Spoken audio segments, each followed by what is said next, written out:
ਖਾਸ ਖਬਰ ਦੇਖ ਰਹੇ ਦਰਸ਼ਕਾਂ ਦਾ ਸਵਾਗਤ। ਮੈਂ ਆ ਕਮਲਜੀਤ ਸਿੱਧੂ ਤੇ ਤੁਸੀਂ ਦੇਖ ਰਹੇ ਹੋ ਦਾ ਪੰਜਾਬ ਟਾਕਸ। ਪਾਕਿਸਤਾਨ ਦੇ ਵਿੱਚ ਸਿੱਖਾਂ ਦੀ ਸਥਿਤੀ ਜਿਹੜੀ ਆ ਉਹ ਚਿੰਤਾਜਨਕ ਬਣੀ ਹੋਈ ਆ। ਇਸ ਨੂੰ ਲੈ ਕੇ ਕੇਂਦਰ ਸਰਕਾਰ ਦਾ ਸਖਤ ਰੁਖ ਹੈ ਤੇ ਹਾਈ ਕਮਿਸ਼ਨ ਨੂੰ ਤਲਬ ਕੀਤਾ ਆ। ਤਾਂ ਦੂਸਰੇ ਪਾਸੇ ਇੱਕ ਹੋਰ ਵੱਡੀ ਖਬਰ ਹੈ ਕਿ ਪੰਜਾਬ ਦਾ ਹਰ 6ਵਾਂ ਵਿਅਕਤੀ ਨਸ਼ਿਆਂ ਦਾ ਆਦੀ ਹੈ। ਉਜੜ ਰਿਹਾ ਪੰਜਾਬ, ਉਜੜ ਰਹੇ ਨੇ ਪੰਜਾਬ ਦੇ ਘਰ। ਇਸ ਦੇ ਉੱਤੇ ਚਰਚਾ ਕਰਾਂਗੇ। ਪਹਿਲੀ ਖਬਰ ਵੱਲ ਆਉਂਦੇ ਹਾਂ। ਪਾਕਿਸਤਾਨ ਦੇ ਵਿੱਚ ਸਿੱਖਾਂ ਦੀ ਸਥਿਤੀ ਨੂੰ ਲੈ ਕੇ ਭਾਰਤ ਸਰਕਾਰ ਨੇ ਚਿੰਤਾ ਜਤਾਈ ਹੈ ਤੇ ਸਖਤ ਰੁਖ ਅਪਣਾਇਆ ਔਰ ਹਾਈ ਕਮਿਸ਼ਨ ਨੂੰ ਤਲਬ ਕੀਤਾ ਆ। ਇਹ ਖਬਰ ਜਿਹੜੀ ਹੈ ਉਸ ਦੇ ਅਨੁਸਾਰ ਸ਼ਾਇਦ ਹੁਣ ਸਿੱਖਾਂ ਦੀ ਬਾਰੇ ਜੋ ਭਾਰਤ ਸਰਕਾਰ ਕੁਝ ਸੋਚੇ ਜਿਹੜੇ ਪਾਕਿਸਤਾਨ ਦੇ ਵਿੱਚ ਵਸ ਰਿਹਾ। ਤੇ ਭਾਰਤ ਨੇ ਪਾਕਿਸਤਾਨ ਹਾਈ ਕਮਿਸ਼ਨ ਦੇ ਇੱਕ ਸੀਨੀਅਰ ਡਿਪਲੋਮੈਟ ਨੂੰ ਤਲਬ ਕਰਕੇ ਗੁਆਂਢੀ ਦੇਸ਼ ਵਿੱਚ ਸਿੱਖ ਭਾਈਚਾਰੇ ਉੱਤੇ ਹਮਲਿਆਂ ਦੀਆਂ ਜਿਹੜੀਆਂ ਤਾਜ਼ਾ ਘਟਨਾਵਾਂ ਹੋਈਆਂ ਨੇ ਇਸ ਦੇ ਉੱਤੇ ਸਖਤ ਵਿਰੋਧ ਦਰਜ ਕਰਵਾਇਆ ਤੇ ਸੂਤਰਾਂ ਨੇ ਇਹ ਜਾਣਕਾਰੀ ਦਿੱਤੀ ਹੈ। ਪਤਾ ਇਹ ਲੱਗਿਆ ਕਿ ਅਪ੍ਰੈਲ ਤੋਂ ਜੂਨ ਦੇ ਵਿਚਾਲੇ ਅਜਿਹੀਆਂ 4 ਘਟਨਾਵਾਂ ਵਾਪਰੀਆਂ ਨੇ। ਆਪਾਂ ਗੱਲ ਕਰਾਂਗੇ ਹੁਣ ਤੱਕ ਪਾਕਿਸਤਾਨ ਦੇ ਵਿੱਚ ਸਿੱਖਾਂ ਦੇ ਉੱਪਰ ਹੋਏ ਹਮਲੇ, ਉਹਨਾਂ ਦੇ ਹੋਏ ਕਤਲ ਤੇ ਇਸ ਤੋਂ ਇਲਾਵਾ ਜਿਹੜੀ ਘੱਟ ਗਿਣਤੀਆਂ ਦੀ ਖਾਸ ਤੌਰ ਤੇ ਸਿੱਖਾਂ ਦੀ ਪਾਕਿਸਤਾਨ ਦੇ ਵਿੱਚ ਕੀ ਇਹਨਾਂ ਦਿਨਾਂ ਦੇ ਵਿੱਚ ਹਾਲਤ ਬਣੀ ਹੋਈ ਹੈ।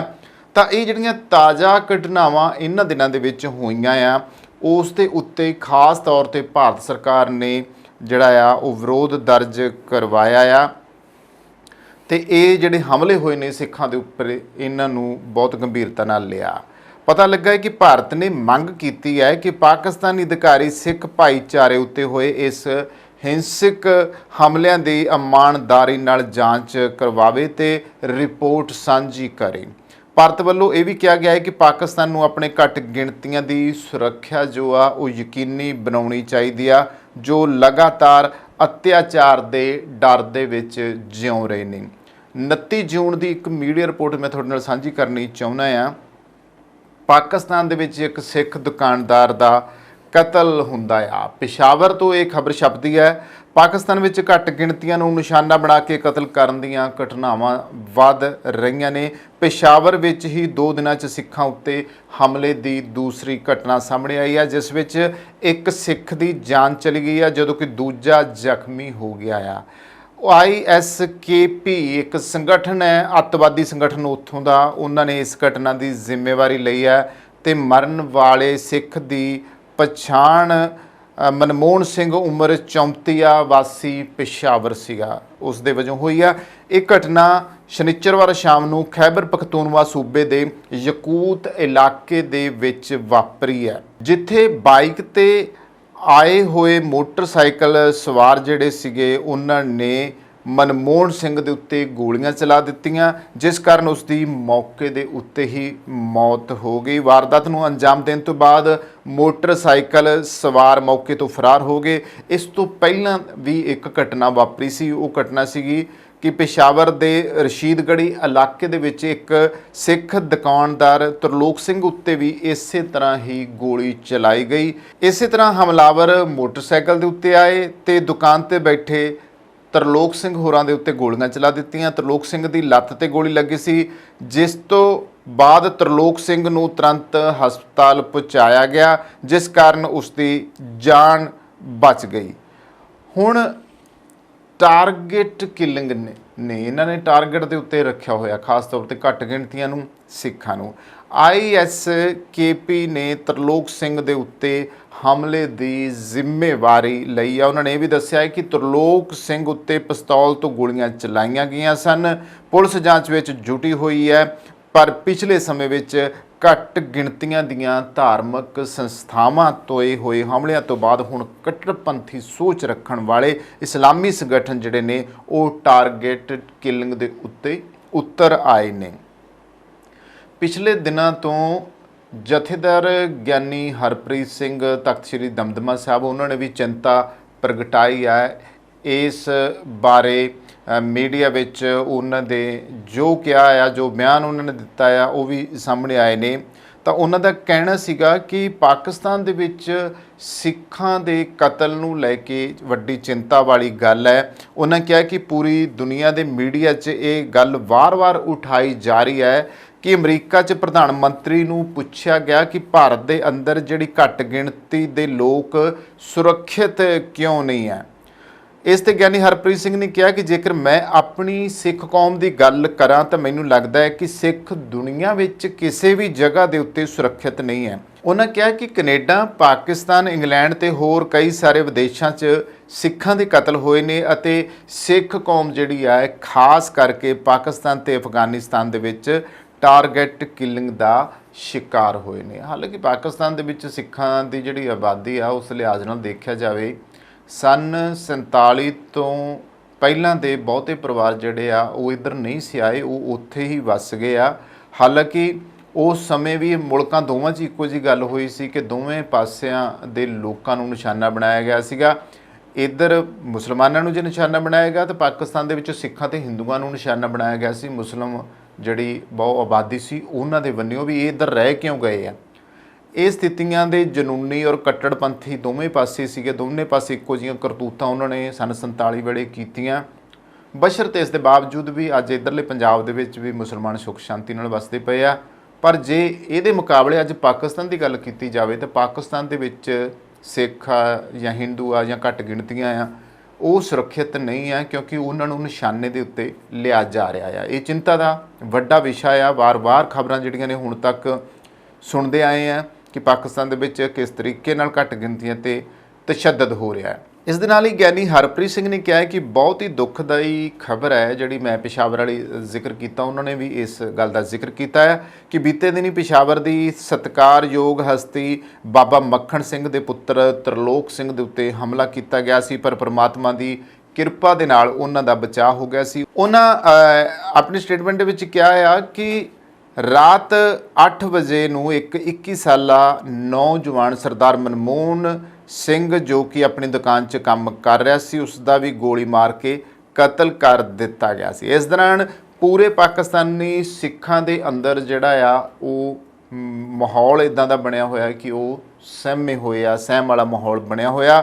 ਹਾਲਾਂਕਿ ਕਿਉਂਕਿ ਘੱਟ ਗਿਣਤੀ ਆ, ਵੈਸੇ ਤਾਂ ਜੰਗਜੂ ਕੌਮ ਆ, ਸਿੱਖ ਕਦੇ ਜੱਕਦੇ ਝੱਕਦੇ ਨਹੀਂ ਗਏ ਔਰ ਆਪਣੀ ਆਤਮ ਰੱਖਿਆ ਕਰਨੀ ਵੀ ਜਾਣਦੇ ਆ। ਪਰ ਹੁਣ ਕੀਤਾ ਕੀ ਜਾਵੇ, ਜਿੱਥੇ ਬਹੁ ਗਿਣਤੀ ਬਹੁ ਆਬਾਦੀ ਹੋਵੇ ਤੇ ਉੱਥੇ ਕੀਤਾ ਕਿ ਜਾਵੇ। ਜੋ 84 'ਚ ਸਿੱਖਾਂ ਨਾਲ ਸਾਡੇ ਮੁਲਕ ਦੇ ਵਿੱਚ ਹੋਇਆ ਸੀਗਾ ਕਿ ਇੱਕ ਪਾਸੇ ਅੱਤਵਾਦੀ ਭੀੜਾਂ ਜਿਹੜੀਆਂ ਸੀਗੀਆਂ ਉਹ ਇੰਨੀ ਕੁ ਹਿੰਸਕ ਹੋਈਆਂ ਸੀ ਕਿ ਸਿੱਖਾਂ ਨੂੰ ਉਹਨਾਂ ਨੇ ਘਰਾਂ 'ਚੋਂ ਕੱਢ ਕੇ ਮਾਰਿਆ ਤੇ ਸਿੱਖ ਇੱਥੇ ਵੀ ਕੁਝ ਨਹੀਂ ਕਰ ਸਕੇਗੇ। ਜੇ ਗੱਲ ਕੀਤੀ ਜਾਵੇ ਤੇ ਅਸੀਂ ਇਕੱਲੇ ਪਾਕਿਸਤਾਨ ਨੂੰ ਦੋਸ਼ ਨਹੀਂ ਦਿੰਦੇ, ਸਾਡੇ ਆਪਦੇ ਮੁਲਕ ਦੇ ਵਿੱਚ ਵੀ ਇਹੋ ਜਿਹਾ ਕੁਝ ਹੋਇਆ ਸੀਗਾ।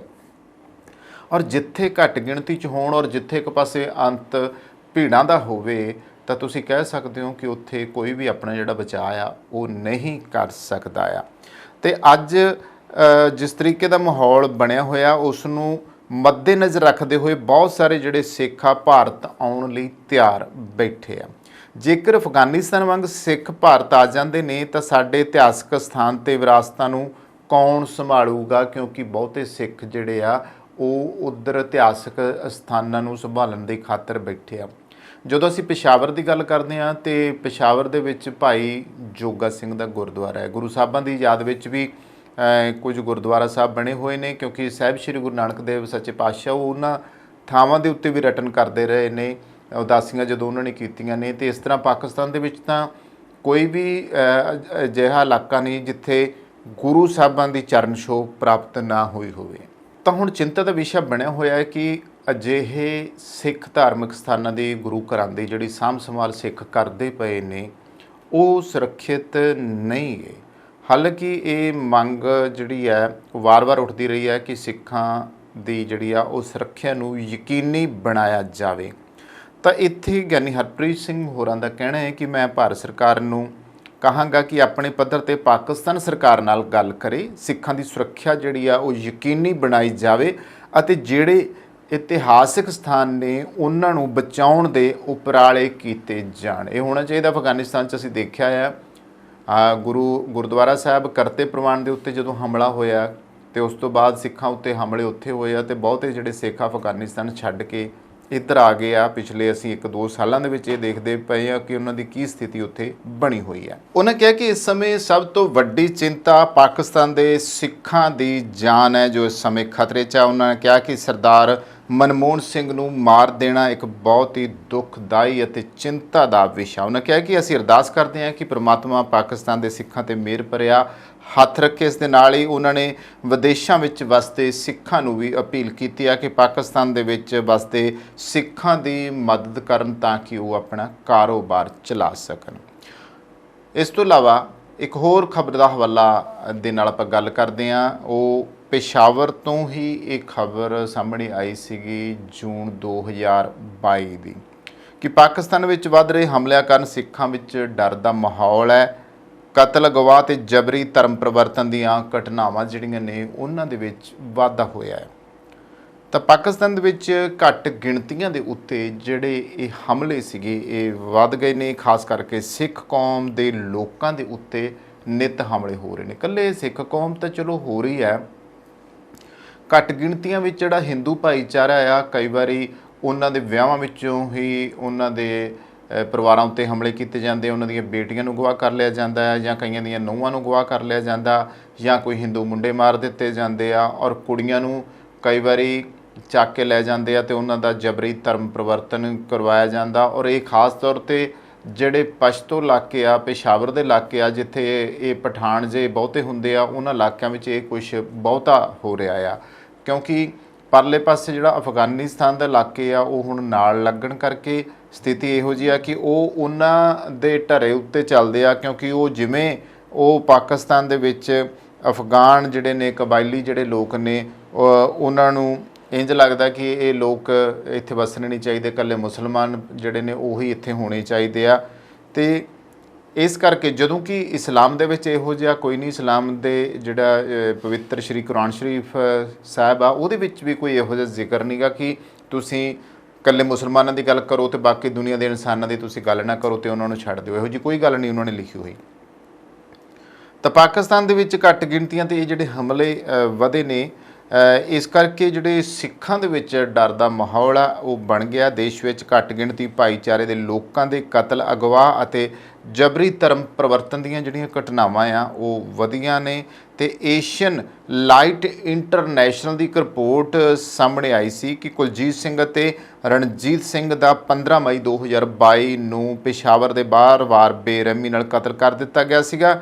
ਇਸੇ ਤਰ੍ਹਾਂ ਹੀ 2014 ਤੋਂ ਬਾਅਦ ਦੇਸ਼ ਵਿੱਚ ਇਸ ਤਰ੍ਹਾਂ ਦੀ ਇਹ 12ਵੀਂ ਘਟਨਾ ਸੀਗੀ। ਪਿਛਲੇ ਸਾਲ ਸਤੰਬਰ ਵਿੱਚ ਪੇਸ਼ਾਵਰ ਵਿੱਚ ਇੱਕ ਯੂਨਾਨੀ ਡਾਕਟਰ, ਯਾਨੀ ਕਿ 2021 ਦੀ ਇਹ ਮੈਂ ਗੱਲ ਤੁਹਾਡੇ ਨਾਲ ਸਾਂਝੀ ਕਰ ਰਿਹਾ ਹਾਂ ਕਿ 2021 ਦੇ ਵਿੱਚ ਯੂਨਾਨੀ ਡਾਕਟਰ ਸਤਨਾਮ ਸਿੰਘ ਦੀ ਉਸ ਦੇ ਕਲੀਨਿਕ ਵਿੱਚ ਹੀ ਹੱਤਿਆ ਕਰ ਦਿੱਤੀ ਗਈ ਸੀ। ਇਸ ਬਾਰੇ ਪਾਕਿਸਤਾਨ ਦੇ ਮਨੁੱਖੀ ਅਧਿਕਾਰ ਕਮਿਸ਼ਨ ਨੇ ਇਸ ਘਟਨਾ ਦੀ ਨਿਖੇਧੀ ਕੀਤੀ ਸੀ। ਕਮਿਸ਼ਨ ਨੇ ਕਿਹਾ ਸੀ ਕਿ ਖੈਬਰ ਪਖਤੂਨਵਾ ਵਿੱਚ ਸਿੱਖਾਂ ਨੂੰ ਨਿਸ਼ਾਨਾ ਬਣਾਉਣ ਦੀ ਇਹ ਪਹਿਲੀ ਘਟਨਾ ਨਹੀਂ ਹੈ। ਪਾਕਿਸਤਾਨ ਦੇ ਵਿੱਚ ਸਿੱਖ ਆਬਾਦੀ ਇੱਕ ਕਮਜ਼ੋਰ ਸਥਿਤੀ ਵਿੱਚ ਹੈ। ਪਿਛਲੇ 2 ਦਹਾਕਿਆਂ ਦੇ ਵਿੱਚੋਂ ਖੈਬਰ ਪਖਤੂਨਵਾ ਦੇ ਕਮਜ਼ੋਰ ਖੇਤਰਾਂ ਦੇ ਵਿੱਚ ਇਸਲਾਮੀ ਸੰਗਠਨਾਂ ਦੁਆਰਾ ਜ਼ਬਰਦਸਤੀ ਧਰਮ ਪਰਿਵਰਤਨ ਦੇ ਵੱਧ ਰਹੇ ਮਾਮਲਿਆਂ ਅਤੇ ਨਿਸ਼ਾਨਾ ਹਮਲਿਆਂ ਕਾਰਨ ਉਹਨਾਂ ਦੀ ਆਬਾਦੀ ਵਿੱਚ ਤੇਜ਼ੀ ਨਾਲ ਗਿਰਾਵਟ ਆਈ ਹੈ।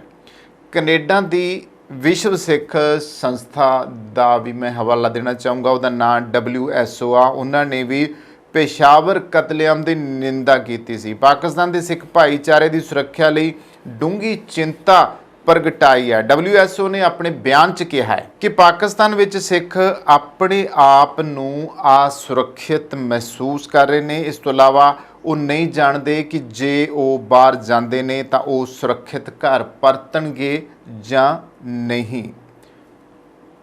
ਖੈਬਰ ਪਖਤੂਨਵਾ ਵਿੱਚ ਜ਼ਿਆਦਾਤਰ ਜਿਹੜੇ ਸਿੱਖ ਨੇ ਆਰਥਿਕ ਤੌਰ ਦੇ ਉੱਤੇ ਕਮਜ਼ੋਰ ਪਿਛੋਕੜ 'ਚ ਆਉਂਦੇ ਨੇ। ਛੋਟੀਆਂ-ਮੋਟੀਆਂ ਕਰਿਆਨੇ ਦੀਆਂ ਜਿਹੜੀਆਂ ਦੁਕਾਨਾਂ ਆ ਉਹ ਕਰਦੇ ਨੇ ਅਤੇ ਇਸ ਤੋਂ ਇਲਾਵਾ ਹਕੀਮਾਂ ਵਜੋਂ ਕੰਮ ਕਰਦੇ ਨੇ। ਏਸ਼ੀਅਨ ਲਾਈਟ ਨੇ ਕਿਹਾ ਹੈ ਕਿ ਉਹਨਾਂ ਦੇ ਲਈ ਸੁਰੱਖਿਅਤ ਥਾਂ 'ਤੇ ਜਾਣਾ ਮਜਬੂਰੀ ਬਣ ਰਿਹਾ ਕਿਉਂਕਿ ਪਾਕਿਸਤਾਨ ਹੁਣ ਖੈਬਰ ਪਖਤੂਨਵਾ 'ਚ ਉਹਨਾਂ ਦੀ ਸੁਰੱਖਿਆ ਦੀ ਗਰੰਟੀ ਨਹੀਂ ਦਿੰਦਾ। ਪਾਕਿਸਤਾਨ ਵਿੱਚ ਸਿਰਫ 15-20 ਹਜ਼ਾਰ ਸਿੱਖ ਬਚੇ ਨੇ, ਜਿਨ੍ਹਾਂ ਵਿੱਚੋਂ ਲਗਭਗ 500 ਸਿੱਖ ਪਰਿਵਾਰ ਪੇਸ਼ਾਵਰ ਦੇ ਵਿੱਚ ਨੇ। ਜਨਵਰੀ 2020 ਵਿੱਚ ਇੱਕ ਹਿੰਸਕ ਭੀੜ ਨੇ ਨਨਕਾਣਾ ਸਾਹਿਬ ਗੁਰਦੁਆਰਾ ਤੇ ਉੱਤੇ ਹਮਲਾ ਕੀਤਾ, ਜੋ ਕਿ ਪੰਜਾਬ ਸੂਬੇ ਦੇ ਸਭ ਤੋਂ ਪਵਿੱਤਰ ਗੁਰਦੁਆਰਿਆਂ ਵਿੱਚੋਂ ਇੱਕ ਹੈ। ਅਤੇ ਇਸ ਭਿਆਨਕ ਹਮਲੇ ਨੇ ਪੂਰੇ ਪਾਕਿਸਤਾਨ ਦੇ ਸਿੱਖਾਂ ਨੂੰ ਦਹਿਸ਼ਤ ਜ਼ਦਾ ਕੀਤਾ ਸੀ, ਕਿਉਂਕਿ ਇਸ ਨੇ ਉਹਨਾਂ ਨੂੰ ਅਹਿਸਾਸ ਕਰਵਾਇਆ ਸੀ ਕਿ ਪੰਜਾਬ ਹੁਣ ਸੁਰੱਖਿਅਤ ਨਹੀਂ ਹੈ। ਉਧਰਲਾ ਦੇਸ਼ ਵਿੱਚ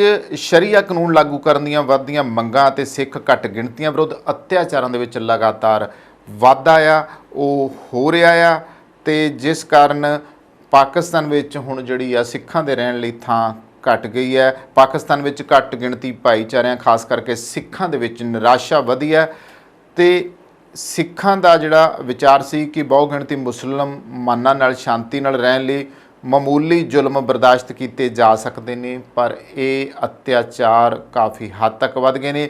ਪਾਕਿਸਤਾਨ ਪਿਸ਼ਾਵਰ ਖੇਤਰ ਵਿੱਚ ਸਿੱਖਾਂ ਅਤੇ ਸ਼ੀਆ ਘੱਟ ਗਿਣਤੀਆਂ ਨੂੰ ਨਿਸ਼ਾਨਾ ਬਣਾ ਕੇ ਕਤਲਾਂ ਦੀਆਂ ਜਿਹੜੀਆਂ ਇਹ ਘਟਨਾਵਾਂ ਨੇ, ਜਿਹੜੇ ਕਤਲੇਆਮ ਨੇ, ਇਹ ਵੱਧ ਰਹੇ ਨੇ। ਅਤੇ ਕਈ ਘਟਨਾਵਾਂ ਨਾਲ ਹੀ ਦੇ ਸਾਲਾਂ ਦੀ ਅਗਰ ਗੱਲ ਕਰ ਲਈਏ ਤਾਂ ਉੱਥੇ ਜਿਹੜਾ ਪਨਪ ਰਿਹਾ ਅੱਤਵਾਦ ਆ ਉਹ ਇਹਨਾਂ ਦਾ ਇੱਕ ਗਵਾਹ ਆ। ਪਾਕਿਸਤਾਨ ਦੀਆਂ ਪਿਛਲੀਆਂ ਸਰਕਾਰਾਂ ਨੇ ਨੈਸ਼ਨਲ ਐਕਸ਼ਨ ਪਲਾਨ ਨੂੰ ਲਾਗੂ ਕਰਨਾ ਛੱਡ ਦਿੱਤਾ ਆ, ਜਿਸ ਦਾ ਉਦੇਸ਼ ਅੱਤਵਾਦ ਦੇ ਉੱਤੇ ਨਕੇਲ ਕੱਸਣਾ ਸੀ, ਜਿਸ ਨਾਲ ਦੇਸ਼ ਵਿੱਚ ਘੱਟ ਗਿਣਤੀਆਂ ਵਿਰੁੱਧ ਹਿੰਸਾ ਦੀਆਂ ਭਿਆਨਕ ਘਟਨਾਵਾਂ ਵਾਪਰੀਆਂ। ਏਸ਼ੀਅਨ ਲਾਈਟ ਇੰਟਰਨੈਸ਼ਨਲ ਦੀ ਇੱਕ ਰਿਪੋਰਟ ਅਨੁਸਾਰ ਪਾਕਿਸਤਾਨ ਵਿੱਚ ਧਾਰਮਿਕ ਘੱਟ ਗਿਣਤੀਆਂ ਨਾਲ ਅਕਸਰ ਦੂਜੇ ਦਰਜੇ ਦੇ ਸ਼ਹਿਰੀਆਂ ਵਾਲਾ ਸਲੂਕ ਕੀਤਾ ਜਾਂਦਾ ਆ। ਇਹ ਹਾਲਾਤ ਨੇ, ਇਹ ਸਲੀਤ ਹੈ, ਪਾਕਿਸਤਾਨ ਇਸ ਤੋਂ ਮੁੱਕਰ ਨਹੀਂ ਸਕਦਾ। ਔਰ ਇੱਕ ਗੱਲ ਹੋਰ ਮੈਂ ਇੱਥੇ ਕਹਿਣੀ ਚਾਹੁੰਦਾ ਹਾਂ ਕਿ ਜਿਸ ਤਰੀਕੇ ਨਾਲ ਹੁਣ ਕੇਂਦਰ ਸਰਕਾਰ ਨੇ ਪਾਕਿਸਤਾਨ ਹਾਈ ਕਮਿਸ਼ਨ ਨੂੰ ਤਲਬ ਕੀਤਾ ਆ ਅਤੇ ਸਖਤ ਰਵੱਈਆ ਅਪਣਾਇਆ ਕਿ ਪਾਕਿਸਤਾਨ ਦੇ ਵਿੱਚ ਸਿੱਖਾਂ ਉੱਤੇ ਤਸ਼ੱਦਦ ਹੋ ਰਿਹਾ, ਉੱਥੇ ਹੀ ਜਿਸ ਤਰੀਕੇ ਨਾਲ ਗਿਆਨੀ ਹਰਪ੍ਰੀਤ ਸਿੰਘ ਹੋਰਾਂ ਨੇ ਅਪੀਲ ਕੀਤੀ ਆ, ਅਸੀਂ ਵੀ ਆਪਣੇ ਅਦਾਰੇ ਵੱਲੋਂ ਇਹ ਅਪੀਲ ਕਰਦੇ ਹਾਂ ਕਿ ਬਾਹਰਲੇ ਦੇਸ਼ਾਂ ਦੇ ਵਿੱਚ ਇਹ ਸਿੱਖ ਭਾਈਚਾਰਾ ਜਿੱਥੇ ਵੀ ਇਹ ਖਬਰ ਸੁਣਦਾ ਆ ਉਹ ਜ਼ਰੂਰ ਪਾਕਿਸਤਾਨ ਦੇ ਵਿੱਚ ਰਹਿੰਦੇ, ਕਿਉਂਕਿ ਉਹ ਕੋਈ ਬਹੁਤੇ ਅਮੀਰ ਸਿੱਖ ਨਹੀਂ ਹੈਗੇ। ਕੁਛ ਤਾਂ ਗੁਰੂ ਘਰਾਂ ਨਾਲ, ਗੁਰੂ ਬਾਬੇ ਦੇ ਉਹਨਾਂ ਪਵਿੱਤਰ ਸਥਾਨਾਂ ਨਾਲ ਪਿਆਰ ਕਰਕੇ ਰਹਿ ਰਹੇ ਨੇ, ਉਹਨਾਂ ਦੇ ਕੋਈ ਬਹੁਤ ਵੱਡੇ ਕਾਰੋਬਾਰ ਨਹੀਂ ਹੈਗੇ।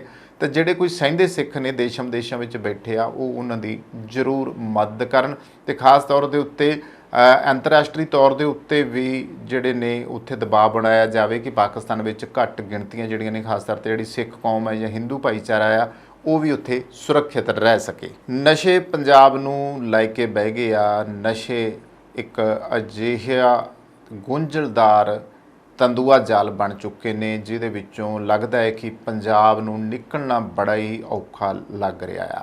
ਹੁਣ ਜਿਹੜੀਆਂ ਤਾਜ਼ਾ ਰਿਪੋਰਟਾਂ ਆਈਆਂ ਨੇ ਉਹ ਹੈਰਾਨ ਕਰ ਦੇਣ ਵਾਲੀਆਂ ਨੇ ਕਿ ਪੰਜਾਬ ਦਾ ਹਰ 6ਵਾਂ ਵਿਅਕਤੀ ਜਿਹੜਾ ਆ ਉਹ ਨਸ਼ਿਆਂ ਦੀ ਦਲਦਲ ਦੇ ਵਿੱਚ ਫਸਿਆ ਹੋਇਆ। ਹਾਲਾਂਕਿ ਇੱਥੇ ਗੱਲ ਫਿਰ ਸਰਕਾਰਾਂ ਦੀ ਆ ਜਾਂਦੀ ਆ ਕਿ ਸਰਕਾਰ ਭਗਵੰਤ ਮਾਨ ਜਦੋਂ ਆਈ ਸੀ ਉਸ ਤੋਂ ਪਹਿਲਾਂ ਹੀ ਉਹਨਾਂ ਨੇ ਵੱਡੇ ਦਾਅਵੇ ਕੀਤੇ ਸੀ ਕਿ ਪੰਜਾਬ ਨੂੰ ਬਿਲਕੁਲ ਨਸ਼ਾ ਮੁਕਤ ਕਰਾਂਗੇ, ਪਰ ਨਾ ਤਾਂ ਨਸ਼ਾ ਤਸਕਰਾਂ ਨੂੰ ਉਸ ਤਰੀਕੇ ਹੱਥ ਪਾਇਆ ਗਿਆ, ਨਾ ਹੀ ਨਸ਼ਾ ਤਸਕਰਾਂ ਦੇ ਜਿਹੜੇ ਵੱਡੇ ਖੁੰਡ ਮਗਰਮੱਛ ਬੈਠੇ ਆ ਦਾਅਵਿਆਂ ਦੇ ਬਾਵਜੂਦ ਉਹਨਾਂ ਦੇ ਉੱਤੇ ਕੋਈ ਕਾਰਵਾਈ ਕੀਤੀ ਆ। ਪਤਾ ਤੁਹਾਨੂੰ ਸਾਰਿਆਂ ਨੂੰ ਆ ਕਿ ਕਿਹੜੇ ਮਗਰਮੱਛ ਬੈਠੇ ਆ ਤੇ ਕਿਹਨਾਂ ਨੇ ਇਹ ਹਰਕਤਾਂ ਕੀਤੀਆਂ ਕਿ ਪੰਜਾਬ ਚਿੱਟੇ ਦੇ ਵਿੱਚ ਡੁੱਬਿਆ। ਇਸ ਕਰਕੇ ਇਹ ਸਥਿਤੀ ਜਿਹੜੀ ਹੈ ਉਹ ਇੰਨੀ ਗੰਭੀਰ ਬਣੀ ਹੋਈ ਹੈ ਕਿ ਹੁਣ ਵਾਕਿਆ ਹੀ ਪੰਜਾਬ ਨਸ਼ਿਆਂ ਦਾ ਗੜ੍ਹ ਆ। ਹੁਣ ਇਹਨਾਂ ਦਿਨਾਂ ਦੀ ਅਗਰ ਜੇ ਗੱਲ ਕੀਤੀ ਜਾਵੇ ਤਾਂ ਸ਼ਾਇਦ ਹੀ ਕੋਈ ਦਿਨ ਅਜਿਹਾ ਹੋਊਗਾ ਕਿ ਉਹ ਖਾਲੀ ਗਿਆ ਹੋਵੇ ਕਿ ਜਿਸ ਦਿਨ ਕਿਸੇ ਮਾਂ ਦੇ ਪੁੱਤ ਦੇ ਮਰਨ ਦੀ ਖਬਰ ਨਾ ਆਉਂਦੀ ਹੋਵੇ, ਕਿੰਨਾ ਬੱਚਿਆਂ ਦੇ ਪਿਓ ਦੀ ਮਰਨ ਦੀ ਖਬਰ ਨਾ ਆਉਂਦੀ ਹੋਵੇ, ਕਿਸੇ ਭੈਣ ਦਾ ਭਰਾ ਨਾ ਮਰਦਾ ਹੋਵੇ। ਕਿਉਂਕਿ ਚੰਗੇ ਭਲੇ ਜਦੋਂ ਉਹਨਾਂ ਦੀਆਂ ਤਸਵੀਰਾਂ ਮੀਡੀਆ ਵਿੱਚ ਸਾਡੇ ਤੱਕ ਪੁੱਜਦੀਆਂ ਨਾ ਤੇ ਅਸੀਂ ਹੈਰਾਨ ਹੋ ਜਾਂਦੇ ਵੀ ਯਾਰ ਇੰਨਾ ਸੋਹਣਾ ਮੁੰਡਾ ਸੀ, ਇਹਨੂੰ ਕੀ ਹੋ ਗਿਆ, ਇਹਨੂੰ ਤਾਂ ਵੇਖਣ ਨੂੰ ਲੱਗਦਾ ਹੀ ਨਹੀਂ ਵੀ ਇਹ ਨਸ਼ਾ ਕਰਦਾ ਹੋਊਗਾ। ਅਤੇ ਬਹੁਤੇ ਜਿਹੜੇ ਇਸ ਤਰੀਕੇ ਨਾਲ ਸਚਿਆਰੇ ਪੁੱਤ ਆ ਉਹਨਾਂ ਨੂੰ ਨਸ਼ਿਆਂ ਦੀ ਦਲਦਲ ਦੇ ਵਿੱਚ ਇਹੋ ਜਿਹਾ ਫਸਾ ਦਿੱਤਾ ਜਾਂਦਾ ਜਾਂ ਉਹ ਆਪਣੀਆਂ ਆਦਤਾਂ ਇਹੋ ਜਿਹੀਆਂ ਅਪਣਾ ਲੈਂਦੇ ਆ ਕਿ ਬਾਅਦ ਵਿੱਚ ਜਦੋਂ ਤੱਕ ਮਾਪਿਆਂ ਨੂੰ ਪਤਾ ਲੱਗਣਾ ਹੁੰਦਾ ਉਦੋਂ ਤੱਕ ਉਹ ਜ਼ਿੰਦਗੀ ਉਹਨਾਂ ਦੀ ਖਤਮ ਹੋ ਜਾਂਦੀ ਹੈ। ਅਤੇ ਮਾਪੇ ਵੀ ਅਚੰਭਤ ਰਹਿ ਜਾਂਦੇ ਵੀ ਆਹ ਕੀ ਬਣ ਗਿਆ, ਸਾਨੂੰ ਤਾਂ ਪਤਾ ਹੀ ਨਹੀਂ ਸੀ ਵੀ ਸਾਡਾ ਮੁੰਡਾ ਨਸ਼ੇ ਕਰਦਾ ਸੀਗਾ। ਨਸ਼ਿਆਂ ਕਾਰਨ ਪੰਜਾਬ ਦੇ ਹਾਲਾਤ ਜਿਹੜੇ ਨੇ ਉਹ ਇੰਨੇ ਖਰਾਬ ਹੋਏ ਨੇ ਕਿ ਰੋਜ਼ਾਨਾ ਨਸ਼ਿਆਂ ਕਾਰਨ ਬਹੁਤ ਸਾਰੇ ਨੌਜਵਾਨ ਜਿਹੜੇ ਨੇ ਉਹਨਾਂ ਦੀਆਂ ਮੌਤਾਂ ਹੋ ਰਹੀਆਂ ਨੇ, ਅਤੇ ਨਸ਼ਿਆਂ ਦਾ ਰੁਝਾਨ ਸਭ ਪਾਸੇ ਇੰਨਾ ਵੱਧ ਗਿਆ ਹੈ ਕਿ ਪੰਜਾਬ ਦਾ ਹਰ 6ਵਾਂ ਵਿਅਕਤੀ ਨਸ਼ੇ ਦਾ ਸ਼ਿਕਾਰ ਹੋ ਗਿਆ ਆ।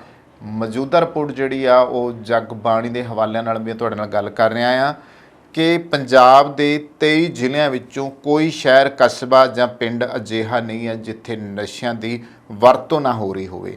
ਹਰ ਖੇਤਰ 'ਚ ਨਸ਼ਿਆਂ ਕਾਰਨ ਅਨੇਕਾਂ ਮੌਤਾਂ ਹੋਈਆਂ ਨੇ ਅਤੇ ਸਿਲਸਿਲਾ ਲਗਾਤਾਰ ਜਾਰੀ ਹੈ। ਨਸ਼ਿਆਂ ਨੇ ਪੰਜਾਬ ਦੀ ਜਵਾਨੀ ਨੂੰ ਖਾ ਲਿਆ ਆ। ਨਸ਼ੇ ਭਾਵੇਂ ਹਰ ਉਮਰ ਵਰਗ ਦੇ ਵਿਅਕਤੀ ਕਰ ਰਹੇ ਨੇ, ਪਰ ਨੌਜਵਾਨ ਪੀੜ੍ਹੀ 'ਚ ਇਹ ਰੁਝਾਨ ਸਭ ਤੋਂ ਵੱਧ ਹੈ। ਔਰਤਾਂ ਵੱਲੋਂ ਨਸ਼ਾ ਕੀਤਾ ਜਾਣਾ ਹੋਰ ਵੀ ਫਿਕਰ ਅਤੇ ਚਿੰਤਾ ਵਾਲੀ ਗੱਲ ਹੈ।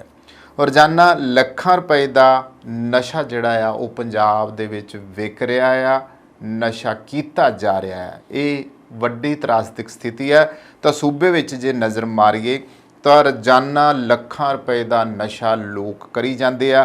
ਅਨੇਕ ਘਰਾਂ ਦੀ ਹਾਲਤ ਨਸ਼ਿਆਂ ਕਾਰਨ ਕੰਗਾਲਾਂ ਵਾਲੀ ਬਚੀ ਹੋਈ ਹੈ ਅਤੇ ਨਸ਼ੇੜੀਆਂ ਨੇ ਜਿੱਥੇ ਘਰ ਦੇ ਭਾਂਡੇ ਤੱਕ ਵੇਚ ਦਿੱਤੇ ਆ, ਉੱਥੇ ਜਿੱਥੋਂ ਵੀ ਉਹਨਾਂ ਨੂੰ ਕੋਈ ਚੀਜ਼ ਇਹੋ ਜਿਹੀ ਮਿਲਦੀ ਆ ਜਿਹੜੀ ਚੋਰੀ ਕੀਤੀ ਜਾ ਸਕੇ, ਉੱਥੋਂ ਉਹ ਚੋਰੀ ਵੀ ਕਰਦੇ ਆ। ਪਿਛਲੇ ਦਿਨਾਂ ਦੇ ਵਿੱਚ ਕੁਝ ਤਾਰ ਚੋਰੀ ਕਰਨ ਵਾਲੇ ਜਾਂ ਮੋਟਰਾਂ ਚੋਰੀ ਕਰਨ ਵਾਲੇ ਗਰੋਹ ਨੂੰ ਫੜਿਆ ਆ ਅਤੇ ਉਹ ਗਰੋਹ ਦੇ ਬਹੁਤੇ ਜਿਹੜੇ ਲੋਕ ਸੀਗੇ ਉਹ ਨਸ਼ਿਆਂ ਦੇ ਆਦੀ ਸੀਗੇ। ਆਪਣੀ ਨਸ਼ਾ ਪੂਰਤੀ ਕਾਰਨ ਉਹ ਤਾਂਬਾ ਕੱਢਦੇ ਸੀਗੇ ਉਹਨਾਂ ਤਾਰਾਂ ਦੇ ਵਿੱਚੋਂ ਜਿਹੜੀਆਂ ਮੋਟਰਾਂ ਦੀ ਉਹ ਚੋਰੀ ਕਰਦੇ ਸੀ, ਜਾਂ ਮੋਟਰਾਂ ਚੋਰੀ ਕਰਦੇ ਸੀਗੇ, ਜਾਂ ਫਿਰ ਇੱਥੋਂ ਤੱਕ ਕਿ ਟੂਟੀਆਂ ਤੱਕ ਵੀ ਲਾਹ ਕੇ ਲੈ ਜਾਂਦੇ ਆ। ਕਈਆਂ ਘਰਾਂ ਦੇ ਹੈਂਡਲ ਜਿਹੜੇ ਆ ਉਹ ਲਾਹ ਕੇ ਲੈ ਜਾਂਦੇ ਆ।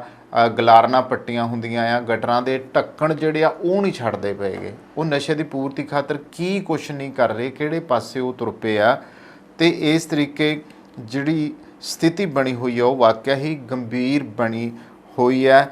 ਨਸ਼ਿਆਂ ਕਾਰਨ ਵੱਡੇ ਪੱਧਰ ਦੇ ਉੱਤੇ ਉਹਨਾਂ ਪਰਿਵਾਰਾਂ ਨੂੰ ਵੱਡੀ ਸੱਟ ਵੱਜੀ ਹੈ। ਨਸ਼ਿਆਂ ਕਾਰਨ ਲੋਕਾਂ ਦੀਆਂ ਜ਼ਮੀਨਾਂ, ਜਾਇਦਾਦਾਂ, ਖੇਤੀ ਸੰਦ, ਘਰਾਂ ਦਾ ਸਮਾਨ ਅਤੇ ਇੱਥੋਂ ਤੱਕ ਕਿ ਕਈਆਂ ਦੇ ਘਰ ਤੱਕ ਵਿਕ ਗਏ ਆ। ਜ਼ਿਮੀਂਦਾਰਾਂ ਦੇ ਮੁੰਡੇ ਜਿਹੜੇ ਆ ਉਹ ਨਸ਼ਿਆਂ ਦੀ ਪੂਰਤੀ ਲਈ ਦਿਹਾੜੀਆਂ ਕਰ ਰਹੇ ਆ। ਕਈ ਨੌਜਵਾਨ ਨਸ਼ੇ ਦੀ ਪੂਰਤੀ ਲਈ ਲੁੱਟਾਂ, ਖੋਹਾਂ, ਚੋਰੀਆਂ, ਡਾਕੇ ਮਾਰ ਰਹੇ ਆ। ਜਿਹੜੇ ਝਪਟ ਮਾਰਾਂ ਦੀਆਂ ਕਈ ਵਾਰੀ ਵੀਡੀਓ ਵਾਇਰਲ ਹੁੰਦੀਆਂ, ਤਕਰੀਬਨ ਇਹਨਾਂ ਵਿੱਚੋਂ ਬਹੁਤੇ ਨਸ਼ੇੜੀ ਹੁੰਦੇ ਆ ਜੇ ਉਹ ਨਹੀਂ ਵਹਿੰਦੇ। ਔਰ ਕਈ ਵਾਰੀ ਕਈ ਵੀਡੀਓ ਇੱਦਾਂ ਦੀਆਂ ਵਾਇਰਲ ਹੁੰਦੀਆਂ ਕਿ ਔਰਤਾਂ ਦੇ ਗਲ 'ਚੋਂ ਚੈਨੀ ਲਾਈ, ਬਜ਼ੁਰਗ ਮਾਈਆਂ ਦੇ ਗਲ ਦੇ ਵਿੱਚੋਂ ਜਿਹੜੀਆਂ ਆ ਉਹ ਚੈਨੀਆਂ ਝਪਟ ਲਈਆਂ, ਉਹਨਾਂ ਦੇ ਕੰਨਾਂ ਦੀਆਂ ਵਾਲੀਆਂ ਖੋਲੀਆਂ, ਔਰ ਕਈਆਂ ਦੇ ਹੱਥਾਂ ਵਿੱਚੋਂ ਜਿਹੜੀਆਂ ਕੋਈ ਮੁੰਦਰੀਆਂ, ਕੋਈ ਕੜੇ, ਚੂੜੀਆਂ ਪਾਈਆਂ ਉਹ ਲਾ ਕੇ ਉਹ ਲੈ ਗਏ ਆ। ਅੱਜ ਸਾਡੇ ਦੇਸ਼ ਵਿੱਚ ਜਿਹੜਾ ਨਸ਼ਿਆਂ ਦਾ ਰੁਝਾਨ ਹੈ ਨਾ, ਉਹ ਜਿਸ ਤਰੀਕੇ ਨਾਲ ਵੱਧ ਰਿਹਾ ਅਤੇ ਜਿਸ ਤਰੀਕੇ ਨਾਲ ਇਹ ਚਿੰਤਾ ਦਾ ਵਿਸ਼ਾ ਬਣਿਆ ਹੋਇਆ ਹੈ, ਉਹ ਵਾਕਿਆ ਹੀ ਇਹ ਸੋਚਣ ਲਈ ਮਜਬੂਰ ਕਰਦਾ ਕਿ ਆਖਰ ਇਹ ਬਣ ਕੀ ਰਿਹਾ ਆ। ਨੌਜਵਾਨ ਪੀੜ੍ਹੀ ਨਸ਼ਿਆਂ ਦੀ ਦਲਦਲ ਵਿੱਚ ਧੱਸਦੀ ਜਾ ਰਹੀ ਹੈ। ਨਸ਼ਾਖੋਰੀ ਸਾਡੇ ਸਮਾਜ ਨੂੰ ਘੁਣ ਵਾਂਗ ਖਾ ਰਹੀ ਹੈ, ਜੋ ਇੱਕ ਸਮਾਜਿਕ ਬੁਰਾਈ ਅਤੇ ਗੰਭੀਰ ਸਮੱਸਿਆ ਆ, ਜਿਸ ਨਾਲ ਨਿੱਜੀ, ਪਰਿਵਾਰਕ, ਸਮਾਜਿਕ ਅਤੇ ਹੋਰ ਕਈ ਸੰਸਥਾਵਾਂ ਜਿਹੜੀਆਂ ਨੇ ਉਹ ਪ੍ਰਭਾਵਿਤ ਨੇ। ਨਸ਼ੇ ਦੀ ਸ਼ੁਰੂਆਤ ਭਾਵੇਂ ਫੁਕਰਪੁਣੇ 'ਚ ਕੀਤੀ ਜਾਂਦੀ ਹੈ, ਪਰ ਬਾਅਦ ਵਿੱਚ ਇਹ ਆਦਤ ਬਣ ਜਾਂਦੀ ਹੈ। ਉਸ ਵਕਤ ਲੱਗੀ ਨਸ਼ੇ ਦੀ ਜਿਹੜੀ ਲੱਤ ਹੈ ਅੱਖਾਂ ਅੱਗੇ ਹਨੇਰਾ ਕਰ ਦਿੰਦੀ ਆ। ਨਸ਼ਿਆਂ ਨੇ ਕਈ ਪਰਿਵਾਰਾਂ ਦੇ ਚਿਰਾਗ ਬੁਝਾ ਦਿੱਤੇ ਨੇ, ਅਨੇਕਾਂ ਘਰਾਂ ਦੇ ਚੁੱਲ੍ਹੇ ਠੰਡੇ ਕਰ ਦਿੱਤੇ ਨੇ। ਪਿਛੋਕੜ ਦੀ ਅਗਰ ਗੱਲ ਕੀਤੀ ਜਾਵੇ ਤਾਂ ਪਹਿਲਾਂ ਅਫੀਮ, ਭੰਗ, ਪੋਸਤ ਅਤੇ ਖਾਸ ਤੌਰ 'ਤੇ ਸ਼ਰਾਬ, ਚਾਹੇ ਉਹ ਦੇਸੀ ਸੀ ਚਾਹੇ ਉਹ ਅੰਗਰੇਜ਼ੀ ਸੀ, ਉਹਦਾ ਸੇਵਨ ਕਰਦੇ ਸੀਗੇ ਔਰ ਸ਼ਰਾਬਾਂ ਨਾਲ ਵੀ ਬਹੁਤ ਸਾਰੀਆਂ ਮੌਤਾਂ ਹੋਈਆਂ। ਔਰ ਪੇਂਡੂ ਕਲਚਰ ਦੇ ਵਿੱਚ ਤਾਂ ਅਸੀਂ ਇਹ ਖੁਦ ਦੇਖਿਆ ਹੋਇਆ ਆਰਾਂ ਪਰਿਵਾਰਾਂ ਦੇ ਵਿੱਚ ਕਿ ਵਾਕਿਆ ਹੀ ਕੋਈ ਵਿਆਹ ਅੱਜ ਪੰਜਾਬ ਦਾ ਖਾਲੀ ਨਹੀਂ ਜਾਂਦਾ ਗਾ। ਸ਼ਾਇਦ ਕੁਝ ਸ਼ਾਕਾਹਾਰੀ ਵੈਸ਼ਨੂੰ ਲੋਕਾਂ ਨੂੰ ਛੱਡ ਕੇ ਜਾਂ ਅੰਮ੍ਰਿਤਧਾਰੀ ਲੋਕਾਂ ਨੂੰ ਛੱਡ ਕੇ ਤਾਂ ਉੱਥੇ ਵੀ ਚੱਲ ਜਾਂਦਾ। ਔਰ ਕਈ ਤਾਂ ਇਸ ਤਰੀਕੇ ਜਿਹੜੇ ਧਾਰਮਿਕ ਬਿਰਤੀ ਵਾਲੇ ਲੋਕ, ਚਾਹੇ ਉਹ ਅੰਮ੍ਰਿਤਧਾਰੀ ਆ, ਚਾਹੇ ਉਹ ਸਨਾਤਨੀ ਆ, ਜਾਂ ਕੋਈ ਵੀ ਆ, ਜਾਂ ਵੈਸ਼ਨੂੰ ਆ, ਉਹਨਾਂ ਦੇ ਵਿਆਹਾਂ ਵਿੱਚ ਵੀ ਉਹ ਬੰਦੋਬਸਤ ਉਹਨਾਂ ਨੂੰ ਮਜਬੂਰਨ ਕਰਨਾ ਪੈਂਦਾ। ਨਹੀਂ ਤਾਂ ਅੱਗੇ ਕੁੜੀ ਵਾਲੇ ਕਰੜੇ ਹੋ ਜਾਂਦੇ ਸੀ ਵੀ ਭਾਈ ਇੱਥੇ ਵਿਆਹ 'ਚ ਸ਼ਰਾਬ ਨਹੀਂ ਚਲਾਉਣੀਗੀ, ਪਰ ਉਹ ਕਹਿੰਦੇ ਨਾ ਜੀ, ਜਨ ਦੀ ਸੇਵਾ ਕਰਨੀ ਹੈ ਤਾਂ ਕਰਨੀ ਆ। ਤਾਂ ਇਹਦਾ ਮਤਲਬ ਆ ਸਾਰਾ ਪੰਜਾਬ ਸ਼ਰਾਬੀ ਹੋ ਗਿਆ, ਨਸ਼ਈ ਹੋ ਗਿਆ। ਔਰ ਕਈ ਜਿਹੜੇ ਵਿਆਹਾਂ 'ਚ ਆਏ ਹੁੰਦੇ ਆ, ਜਿਹਨੂੰ ਕਹਿ ਦਿੰਦੇ ਆਪਣੇ ਪਿੰਡਾਂ 'ਚ ਉਹ ਕਹਿੰਦੇ ਆ ਲਗੌੜਾ ਹੈ, ਦੇਸੀ ਮੰਡੀਰ ਆ, ਇਹ ਜਿਹੜੀਆਂ ਕਰਤੂਤਾਂ ਫਿਰ ਕਰਦੇ ਆ ਵਿਆਹ ਦੇ ਵਿੱਚ ਆਏ। ਕੋਈ ਇੱਧਰਲੀ ਗੁੱਠ 'ਚ ਵੜਿਆ ਹੁੰਦਾ, ਕੋਈ ਉੱਧਰਲੀ ਗੁੱਠ 'ਚ ਵੜਿਆ ਹੁੰਦਾ, ਕਿਸੇ ਦੇ ਮੂੰਹ 'ਚ ਜਰਦਾ ਹੁੰਦਾ ਆ, ਕਿ ਖੈਣੀ ਹੁੰਦੀ ਆ, ਚੈਣੀਆਂ ਖੈਣੀਆਂ ਵਰਗੀਆ ਗੰਦ ਹੁੰਦਾ ਆ, ਜਾਂ ਫਿਰ ਕਹਿ ਸਕਦੇ ਆ ਵੀ ਕੋਈ ਨਾ ਕੋਈ ਪੁੱਠਾ ਸਿੱਧਾ ਨਸ਼ਾ ਜਾਂ ਮੈਡੀਕਲ ਨਸ਼ਾ ਵੀ ਕਰਦੇ ਮਿਲ ਜਾਂਦੇ। ਸਾਨੂੰ ਲੱਛਣਾਂ ਤੋਂ ਪਤਾ ਲੱਗ ਜਾਂਦਾ ਵੀ ਆ ਵਿਆਹ ਦੇ ਵਿੱਚ ਇਹੋ ਜਿਹੇ ਵੀ ਅੱਲਮ ਗੱਲਮ ਆਇਆ ਹੋਇਆ ਸੀ ਵੀ ਜਿਨ੍ਹਾਂ ਨੇ ਆਹ ਹਰਕਤਾਂ ਕੀਤੀਆਂ ਆ।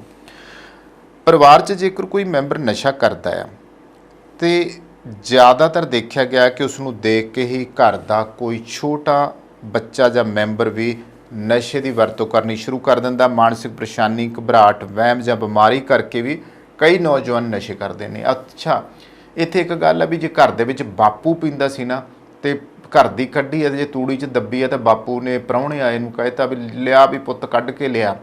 ਹੁਣ ਪੁੱਤ ਜਿਹੜੇ ਪ੍ਰਾਹੁਣਿਆਂ ਨੂੰ ਵਰਤਾਊਗਾ ਤੇ ਪੁੱਤ ਉਦੋਂ ਹੀ ਆਦਤ ਬਣਾ ਲੈਂਦਾ ਆ। ਉਸ ਜਗ੍ਹਾ ਤੋਂ ਜਦੋਂ ਪ੍ਰਾਹੁਣੇ ਤੱਕ ਉਹ ਆਉਣੀ ਆ ਤੇ ਵਿੱਚੋਂ ਪੈਗ ਉਹ ਆਪ ਵੀ ਮਾਰ ਲੈਂਦਾ। ਇਸ ਕਰਕੇ ਪੇਂਡੂ ਮੁੰਡਿਆਂ ਨੂੰ ਵੀ ਬਹੁਤੀ ਆਦਤ ਜਿਹੜੀ ਆ ਉਹ ਨਸ਼ੇ ਵਾਲੇ ਪਾਸੇ ਇੱਦਾਂ ਹੀ ਲੱਗੀ ਆ, ਜਾਂ ਘਰਾਂ 'ਚ ਬੁੜਾ ਫੀਮ ਖਾਂਦਾ ਸੀ ਤੇ ਘਰੇ ਆਦਤ ਜਿਹੜੀ ਆ ਉਹਨਾਂ ਨੇ ਵੀ ਇਹੋ ਜਿਹੀ ਪਾ ਲਈ।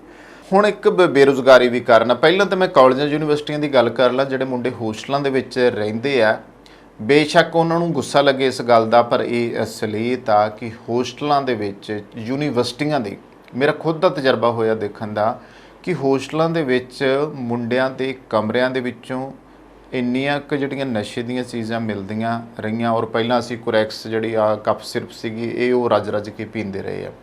ਸ਼ਰਾਬ ਯੂਨੀਵਰਸਿਟੀਆਂ ਵਿੱਚ ਅੱਜ ਵੀ ਆਮ ਗੱਲ ਆ। ਜੇ ਕਿਤੇ ਮੈਨੇਜਮੈਂਟ ਧਿਆਨ ਦੇ ਦੇਵੇ ਕਿ ਮੁੰਡਿਆਂ ਦੇ ਕਮਰਿਆਂ ਦੇ ਵਿੱਚ ਕੀ ਹੋ ਰਿਹਾ, ਹੋਸਟਲਾਂ ਦੇ ਕਮਰਿਆਂ ਵਿੱਚ ਕੀ ਹੋ ਰਿਹਾ, ਤਾਂ ਮੇਰੇ ਖਿਆਲ ਆ ਕਿ ਕੋਈ ਸ਼ਾਇਦ ਹੋਸਟਲ ਦੇ ਵਿੱਚ ਮੁੰਡਾ ਹੋਊਗਾ ਜਿਹੜਾ ਬਚਿਆ ਹੋਊਗਾ। ਸ਼ਰਾਬ ਤੋਂ ਲੈ ਕੇ ਸਿਗਰਟ, ਬੀੜੀ, ਚੈਣੀਆਂ, ਖੈਣੀਆਂ ਤੋਂ ਲੈ ਕੇ ਮੈਡੀਕਲ ਨਸ਼ੇ ਤੱਕ ਯੂਨੀਵਰਸਿਟੀਆਂ ਵਿੱਚ ਪੜ੍ਹਨ ਵਾਲੇ ਨੌਜਵਾਨ ਵੀ ਕਰਦੇ ਆ। ਚੰਦ ਉਹਨਾਂ ਨੂੰ ਛੱਡ ਕੇ ਜਿਹੜੇ ਸੱਚੀ ਮੁੱਚੀ ਇਮਾਨਦਾਰ ਆ, ਜਿਹੜੇ ਸੱਚੀ ਮੁੱਚੀ ਆਪਦੇ ਘਰਦਿਆਂ ਦਾ ਪੈਸਾ ਤੇ ਆਪਣੀ ਜ਼ਿੰਦਗੀ ਨੂੰ ਬਰਬਾਦ ਕਰਨ ਨਹੀਂ ਆਏ, ਸਗੋਂ ਬਣਾਉਣ ਵਾਸਤੇ ਆਏ ਹੋਏ ਆ। ਤਾਂ ਇਸ ਤਰੀਕੇ ਦੂਸਰੇ ਪਾਸੇ ਬੇਰੁਜ਼ਗਾਰੀ ਹੈ, ਰੁਜ਼ਗਾਰ ਨਾ ਮਿਲਣਾ, ਭਵਿੱਖ ਦੀ ਚਿੰਤਾ, ਪਰਿਵਾਰਕ ਲੜਾਈ ਝਗੜੇ ਜਾਂ ਹੋਰ ਮਜਬੂਰੀ ਕਾਰਨ ਨੌਜਵਾਨਾਂ ਦਾ ਨਸ਼ਿਆਂ 'ਚ ਰੁਝਾਨ ਜਿਹੜਾ ਆ ਉਹ ਵੱਧ ਰਿਹਾ ਹੈ। ਸਰੀਰਕ ਸਮਰੱਥਾ, ਕਾਰਜ ਕੁਸ਼ਲਤਾ ਤੇ ਜਿਹੜੀ ਜ਼ੋਰ ਜਮਾਇਸ਼ ਕਰਨਾ ਜਾਂ ਸਰੀਰਕ ਤੇਜ਼ੀ ਲਿਆਉਣ ਲਈ ਵੀ ਨੌਜਵਾਨ ਨਸ਼ਾ ਕਰਦੇ ਆ। ਸਾਡੇ ਕਈ ਖਿਡਾਰੀ ਜਿਹੜੇ ਉਹਨਾਂ ਦੇ ਡੋਪ ਟੈਸਟ ਹੁੰਦੇ ਉਹ 'ਚ ਫੇਲ ਪਾਏ ਜਾਂਦੇ ਕਿਉਂਕਿ ਨਸ਼ਾ ਕੀਤਾ ਹੁੰਦਾ। ਪਹਿਲੀ ਵਾਰ 'ਚ ਵੀ ਕਿਸੇ ਵੱਡੇ ਨਸ਼ੇ ਦਾ ਸੇਵਨ ਕਰ ਲੈਣਾ ਤੇ ਭੁਲਾਉਣਾ ਔਖਾ ਹੋ ਸਕਦਾ, ਪਰ ਨਸ਼ੇ ਦੀ ਲੱਤ ਲੱਗਣ ਦਾ ਆਧਾਰ ਵੀ ਬਣ ਜਾਂਦਾ ਹੈ। ਇੱਥੇ ਵਿਸ਼ਵ ਸਿਹਤ ਸੰਗਠਨ ਦੀ ਮੈਂ ਰਿਪੋਰਟ ਦਾ ਹਵਾਲਾ ਜ਼ਰੂਰ ਦੇਵਾਂਗਾ ਕਿ ਨਸ਼ਾ ਸੰਬੰਧੀ ਵਿਸ਼ਵ ਸਿਹਤ ਸੰਗਠਨ ਨੇ ਆਪਣੀ ਇੱਕ ਰਿਪੋਰਟ 'ਚ ਦਾਅਵਾ ਕੀਤਾ ਹੈ ਕਿ ਸਿਰਫ ਭਾਰਤ ਵਿੱਚ ਹੀ ਤੰਬਾਕੂ ਦੀ ਵਰਤੋਂ ਨਾਲ 8 ਲੱਖ ਲੋਕ ਪ੍ਰਤੀ ਸਾਲ ਮਰ ਜਾਂਦੇ ਨੇ। ਹਰ ਸਾਲ 5 ਲੱਖ ਵਿਅਕਤੀ ਤੰਬਾਕੂ ਨੋਸ਼ੀ ਨਾਲ ਮਰਦੇ ਨੇ। ਇਹ ਭਾਰਤ ਦੀ ਹਾਲਤ ਹੈ, ਬਾਕੀ ਦੁਨੀਆ ਦੀ ਤਾਂ ਤੁਸੀਂ ਛੱਡੋ। ਸੰਨ 2030 ਤੱਕ ਇਹ ਗਿਣਤੀ 2.5 ਗੁਣਾ ਹੋ ਜੂਗੀ। ਸਿਗਰਟ ਜਾਂ ਬੀੜੀ 'ਚ ਜੋ ਤੰਬਾਕੂ ਹੁੰਦਾ ਆ ਉਹ 'ਚ ਨਿਕੋਟੀਨ ਹੁੰਦਾ, ਜੋ ਸਰੀਰ ਦੀਆਂ ਲਹੂ ਨਾੜੀਆਂ ਦੇ ਵਿੱਚ ਜਿਹੜਾ ਆ ਵਗ ਰਿਹਾ ਹੁੰਦਾ ਉਸ ਨੂੰ ਸੁਕਾ ਦਿੰਦਾ, ਜਿਸ ਦਾ ਲਹੂ ਦਾ ਪ੍ਰਵਾਹ ਜਿਹੜਾ ਤੇਜ਼ੀ ਨਾਲ ਚੱਲਣਾ ਚਾਹੀਦਾ ਤੁਹਾਡੇ ਸਰੀਰ ਵਿੱਚ ਉਹ ਘਟ ਜਾਂਦਾ। ਤੇ ਪੰਜਾਬ 'ਚ ਨਸ਼ਿਆਂ ਦਾ 6ਵਾਂ ਦਰਿਆ ਵਗਦਾ ਪਿਆ। ਇਹ ਵਾਰ-ਵਾਰ ਅਸੀਂ ਪਿਛਲੇ 20-30 ਸਾਲਾਂ ਤੋਂ ਕਹਿੰਦੇ ਆ ਰਹੇ ਹਾਂ ਕਿ ਪੰਜਾਬ ਨਸ਼ਿਆਂ ਦੇ 6ਵੇਂ ਦਰਿਆ ਦੇ ਵਿੱਚ ਹੜ ਰਿਹਾ ਆ। ਜਵਾਨੀ ਨਸ਼ਿਆਂ ਨੇ ਖਾ ਲਈ ਆ ਤੇ ਹੁਣ PGI ਦੇ ਸਰਵੇਖਣ ਵਿੱਚ ਇੱਕ ਹੋਰ ਸ਼ਬਦ 6ਵਾਂ ਜੋੜ ਦਿੱਤਾ ਗਿਆ। ਇਹ ਰਿਪੋਰਟ ਜਿਹੜੀ ਆਈ ਹੈ PGI ਦੀ ਹੈ ਕਿ ਪੰਜਾਬ ਦਾ ਹਰ 6ਵਾਂ ਵਿਅਕਤੀ ਨਸ਼ੇੜੀ ਹੈ। ਨਸ਼ਾ ਛੁਡਾਉਣ ਵਾਲੇ ਮਾਹਰ ਡਾਕਟਰਾਂ ਦੀ ਘਾਟ ਭਾਵੇਂ ਪੰਜਾਬ ਸਰਕਾਰ ਤੇ ਸਿਹਤ ਵਿਭਾਗ ਨੇ ਸੂਬੇ ਦੇ ਕਈ ਸਰਕਾਰੀ ਹਸਪਤਾਲਾਂ ਵਿੱਚ ਆਰਜੀ ਤੌਰ ਤੇ ਨਸ਼ਾ ਛੁਡਾਊ ਕੇਂਦਰ ਤਾਂ ਬਣਾਏ ਆ, ਪਰ ਦੇਖਿਆ ਜਾਵੇ ਤਾਂ ਇਹਨਾਂ ਕੇਂਦਰਾਂ ਤੋਂ ਜ਼ਿਆਦਾ ਇਹ ਚਿੱਟਾ ਹਾਥੀ ਸਾਬਤ ਹੋ ਰਿਹਾ। ਨਸ਼ਾ ਛੁਡਾਉਣ ਵਾਲੇ ਮਾਹਰ ਡਾਕਟਰਾਂ ਦੀ ਘਾਟ ਰੜਕ ਰਹੀ ਆ। ਡਾਕਟਰਾਂ ਤੋਂ ਇਲਾਵਾ ਨਸ਼ਾ ਛੁਡਾਊ ਕੇਂਦਰਾਂ 'ਚ ਹੋਰ ਸਟਾਫ ਅਤੇ ਅਮਲੇ ਫੈਲੇ ਦੀ ਵੀ ਘਾਟ ਹੈ। ਦਵਾਈਆਂ ਦੀ ਲੋੜ ਜਿਹੜੀ ਪੂਰੀ ਨਹੀਂ ਹੋ ਰਹੀ, ਘਟ ਰਹੀਆਂ ਨੇ। ਸਹੀ ਇਲਾਜ ਨਾ ਹੋਣ ਕਾਰਨ ਸਰਕਾਰੀ ਹਸਪਤਾਲਾਂ ਦੇ ਨਸ਼ਾ ਛੁਡਾਊ ਕੇਂਦਰ ਜਿਹੜੇ ਨੇ ਉਹ ਖਾਲੀ ਹੋਏ ਪਏ ਨੇ। ਤੇ ਇਸ ਟਾਈਮ ਅਗਰ ਪੰਜਾਬ ਦੀ ਗੱਲ ਕੀਤੀ ਜਾਵੇ ਤਾਂ 70% ਦੀ ਜਿਹੜੀ ਸਾਡੀ ਜਵਾਨੀ ਆ ਉਹ ਨਸ਼ਿਆਂ ਦੇ ਲਪੇਟ ਵਿੱਚ ਆ, ਕਿਉਂਕਿ ਵੱਡੀ ਸਮਾਜਿਕ ਸਮੱਸਿਆ ਜਿਹੜੀ ਆ ਉਹ ਨਸ਼ੇ ਹੀ ਇਸ ਟਾਈਮ ਬਣੇ ਹੋਏ ਆ। ਤੇ ਪੰਜਾਬ ਦੇ 73.5% ਦੀ ਨੌਜਵਾਨ, 65% ਪਰਿਵਾਰਾਂ ਦੇ ਹਰੇਕ ਤੀਜਾ ਜਿਹੜਾ ਵਿਦਿਆਰਥੀ ਆ ਅੱਜ ਕਿਸੇ ਨਾ ਕਿਸੇ ਰੂਪ ਦੇ ਵਿੱਚ ਨਸ਼ਿਆਂ ਦੀ ਗ੍ਰਿਫਤ ਵਿੱਚ ਫਸਿਆ ਹੋਇਆ। ਨਸ਼ੇ ਦੀ ਇਸ ਕਰੋਪੀ ਨੇ ਕਈ ਪਿੰਡ ਵਿਧਵਾਵਾਂ ਤੇ ਯਤੀਮਾਂ ਨਾਲ ਭਰ ਦਿੱਤੇ ਆ। ਪੰਜਾਬ ਅੰਦਰ ਵਗਦਾ ਨਸ਼ਿਆਂ ਦਾ ਇਹ ਦਰਿਆ ਸਾਡੇ ਨੌਜਵਾਨ ਮੋਢਿਆਂ ਤੇ ਇੱਕ ਭਵਿੱਖੀ ਚਾਵਾਂ ਨੂੰ ਵਹਾ ਕੇ ਲੈ ਗਿਆ ਤੇ ਸਾਡੇ ਵਸਦੇ ਘਰਾਂ ਦੇ ਵਿੱਚ ਸੱਥਰ ਵਿਛਾ ਦਿੱਤੇ ਆ। ਹੁਣ ਸਥਿਤੀ ਇਹ ਬਣੀ ਆ, ਅੱਖਾਂ ਦੇ ਤਾਰੇ ਨਸ਼ਿਆਂ ਦੀ ਭੇਟ ਚੜ੍ਹਦੇ ਜਾ ਰਹੇ ਨੇ ਤਾਂ ਨਸ਼ਿਆਂ ਨੇ ਉਹਨਾਂ ਦੀ ਜ਼ਿੰਦਗੀ ਨੂੰ ਵਿਰਾਨ ਕਰ ਦਿੱਤਾ ਹੈ। ਹੁਣ ਹੋਣਾ ਕੀ ਚਾਹੀਦਾ? ਅਸਲ ਦੇ ਵਿੱਚ ਵਾਰ-ਵਾਰ ਅਸੀਂ ਸੋਚਦੇ ਹਾਂ, ਜੇ ਸੋਚਿਆ ਜਾਵੇ ਹਾਲਾਂਕਿ ਡੀਜੀਪੀ ਪੰਜਾਬ ਤੇ ਭਗਵੰਤ ਮਾਨ ਮੁੱਖ ਮੰਤਰੀ ਪੰਜਾਬ ਇਹਨਾਂ ਨੇ ਬਹੁਤ ਦਾਅਵੇ ਕੀਤੇ ਆ ਔਰ ਕਈ ਜਿਹੜੇ ਆ ਨਸ਼ਾ ਤਸਕਰ ਉਹ ਕਾਬੂ ਵੀ ਕੀਤੇ, ਉਹਨਾਂ ਦੀਆਂ ਰਿਪੋਰਟਾਂ ਵੀ ਪੇਸ਼ ਕੀਤੀਆਂ। ਪਰ ਇਸ ਦੇ ਬਾਵਜੂਦ ਇੱਕ ਗੱਲ ਜਿਹੜੀ ਹੈਗੀ ਹੈ, ਜਿਹੜੀ ਸੱਚਾਈ ਹੈ ਕਿ ਨਸ਼ਾ ਬੰਦ ਨਹੀਂ ਹੋਇਆ, ਨਸ਼ਾ ਉਵੇਂ ਹੀ ਆ ਰਿਹਾ। ਨਸ਼ਾ ਹੁਣ ਸਰਹੱਦ ਪਾਰੋਂ ਵੀ ਆ ਰਿਹਾ ਔਰ ਅਸੀਂ ਦੇਖਿਆ ਕਿ ਡਰੋਨਾਂ ਜ਼ਰੀਏ ਵੀ ਆ ਰਿਹਾ ਔਰ ਬਹੁਤ ਸਾਰਾ ਆਇਆ। ਉਹ ਕਿਵੇਂ ਹੈ, ਕਿੱਥੋਂ ਰੋਕਿਆ ਜਾਵੇ, ਕੀ ਤੇ ਨਿਗਰਾਨੀ ਰੱਖੀ ਜਾਵੇ। ਚਾਰੇ ਇਸ ਪਾਸਿਓਂ ਟਰਾਂਸਪੋਰਟੇਸ਼ਨ ਜ਼ਰੀਏ ਵੀ ਨਸ਼ਾ ਆ ਰਿਹਾ ਵਾ, ਦੂਸਰੇ ਸੂਬਿਆਂ ਤੋਂ ਵੀ ਆ ਰਿਹਾ। ਸਰਕਾਰਾਂ ਤੇ ਜ਼ਿੰਮੇਦਾਰ ਨਾਗਰਿਕ ਜਿਹੜੇ ਨੇ ਉਹਨਾਂ ਦੀ ਵੀ ਜ਼ਿੰਮੇਵਾਰੀ ਬਣਦੀ ਆ ਕਿ ਉਹ ਅੱਗੇ ਆਉਣ, ਇਸ ਦੇ ਖਿਲਾਫ ਜਿਹੜੇ ਆ ਉਹ ਜੋ ਮੁਹਿੰਮ ਉਹ ਛੇੜਨ। ਹੋਣਾ ਚਾਹੀਦਾ ਕਿ ਸਰਕਾਰਾਂ ਜਿਹੜੀਆਂ ਨੇ ਇਸ ਗੰਭੀਰ ਮਸਲੇ ਦਾ ਹੱਲ ਕੱਢਣ, ਕਿਉਂਕਿ ਪੰਜਾਬ ਨਸ਼ਿਆਂ ਦੀ ਲਪੇਟ ਵਿੱਚ ਹੈ ਤੇ ਨਸ਼ਿਆਂ ਕਾਰਨ ਸੂਬੇ ਦੇ ਜਿਹੜੇ ਹਾਲਾਤ ਆ ਬੇਹੱਦ ਮਾੜੇ ਹੋਏ ਪਏ ਨੇ। ਤੇ ਜੇਕਰ ਦੋਸਤੋ ਅਜੇ ਵੀ ਮੌਕਾ ਨਾ ਸੰਭਾਲਿਆ ਤਾਂ ਆਉਣ ਵਾਲਾ ਸਮਾਂ ਹੋਰ ਖਰਾਬ ਹੋਊਗਾ ਤੇ ਪੰਜਾਬ ਜਿਹੜਾ ਆ ਉਹ ਖਾਲੀ ਹੋ ਜਾਊਗਾ, ਕਿਉਂਕਿ ਨੌਜਵਾਨ ਜਿਹੜੇ ਨੇ ਉਹ ਨਸ਼ਿਆਂ ਦੇ ਵਿੱਚ ਹੜ ਕੇ ਖਤਮ ਹੋ ਜਾਣੇ ਨੇ ਔਰ ਫਿਰ ਪੰਜਾਬ ਦੀਆਂ ਤੰਦਰੁਸਤ ਪੀੜ੍ਹੀਆਂ ਜਿਹੜੇ ਹੁਣ ਬਾਕੀ ਦੇ ਨੇ ਉਹ ਆਦੀ ਨੇ ਕਿਸੇ ਨਾ ਕਿਸੇ ਨਸ਼ੇ ਦੇ, ਉਹਨਾਂ ਕੋਲੋਂ ਤੁਸੀਂ ਤੰਦਰੁਸਤ ਪੀੜ੍ਹੀਆਂ ਦੀ ਕਲਪਨਾ ਨਾ ਕਰੋ। ਇਹ ਵਾਕਈ ਚਿੰਤਾਜਨਕ ਸਥਿਤੀ ਹੈ। ਅਰਦਾਸ ਕਰਦੇ ਹਾਂ ਕਿ ਇਹ ਚਿੰਤਾਜਨਕ ਸਥਿਤੀ ਜਿਹੜੀ ਹੈ ਇਸ ਦਾ ਹੱਲ ਜ਼ਰੂਰ ਹੋਵੇ, ਸਰਕਾਰਾਂ ਤੇ ਲੋਕ ਰਲ ਮਿਲ ਕੇ ਉਪਰਾਲੇ ਕਰਨ। ਸੋ ਦੋਸਤੋ ਇਹ ਸੀ ਦੋ ਖਬਰਾਂ ਜਿਨ੍ਹਾਂ ਉੱਤੇ ਗੱਲਬਾਤ ਕੀਤੀ। ਇੱਥੇ ਕਰਦੇ ਹਾਂ ਸਮਾਪਤੀ। ਕੈਮਰਾ ਪਰਸਨ ਜਸ਼ਨਦੀਪ ਦੇ ਨਾਲ ਕਮਲਜੀਤ ਸਿੱਧੂ, ਦਾ ਪੰਜਾਬ ਟਾਕਸ।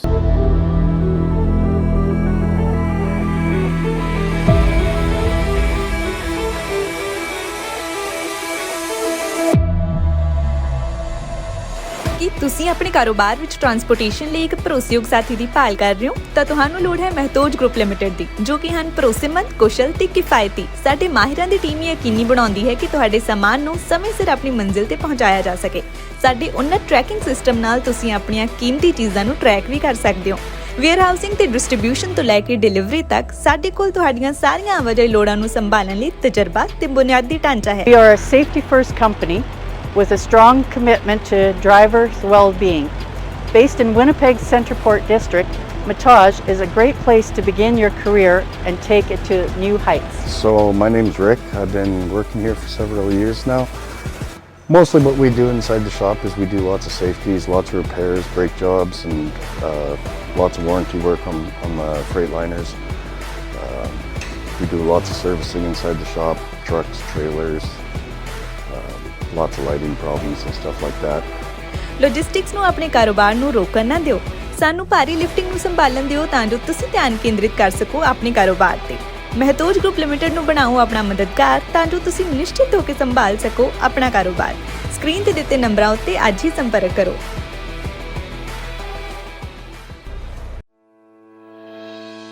ਜਦੋਂ ਯੂਐਸ ਅਤੇ ਕੈਨੇਡਾ ਵਿਚਕਾਰ ਸਰਹੱਦ ਪਾਰ ਸ਼ਿਪਿੰਗ ਦੀ ਗੱਲ ਆਉਂਦੀ ਹੈ ਤਾਂ ਤੁਹਾਨੂੰ ਲੋੜ ਹੈ ਅਜਿਹੀ ਕੰਪਨੀ ਦੀ ਜਿਸ ਤੇ ਤੁਸੀਂ ਭਰੋਸਾ ਕਰ ਸਕੋ, ਜਿਸ ਕੋਲ ਕੰਮ ਨੂੰ ਸਹੀ ਢੰਗ ਨਾਲ ਕਰਨ ਦਾ ਅਨੁਭਵ, ਮੁਹਾਰਤ ਅਤੇ ਸਰੋਤ ਹੋਣ।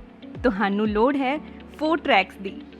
ਉੱਤਰੀ ਅਮਰੀਕਾ ਵਿੱਚ ਪ੍ਰਮੁੱਖ ਕ੍ਰਾਸ ਬਾਰਡਰ ਟਰੱਕਿੰਗ ਲਈ ਸਭ ਤੋਂ ਭਰੋਸੇਮੰਦ ਅਤੇ ਤਜਰਬੇਦਾਰ ਕੰਪਨੀ। ਸਤਿ ਸ਼੍ਰੀ ਅਕਾਲ ਜੀ, ਵੈਲਕਮ ਟੂ ਫੋਰਟਰੈਕਸ, ਤੁਹਾਡੀ ਆਪਣੀ north America wide company.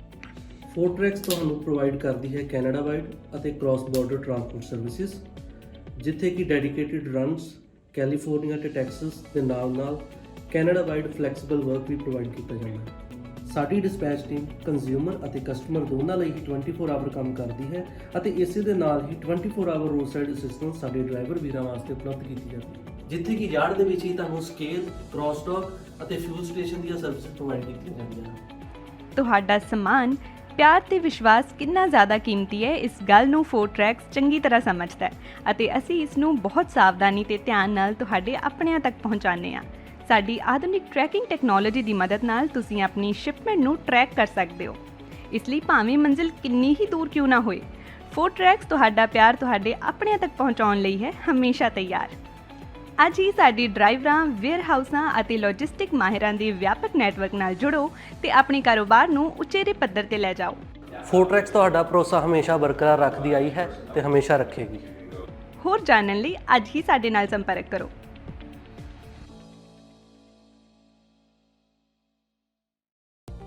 Bed hair day? Don't worry, ਅਸੀਂ ਤੁਹਾਡੀ ਹਰ ਜ਼ਰੂਰਤ ਨੂੰ ਸਮਝਦੇ ਹਾਂ।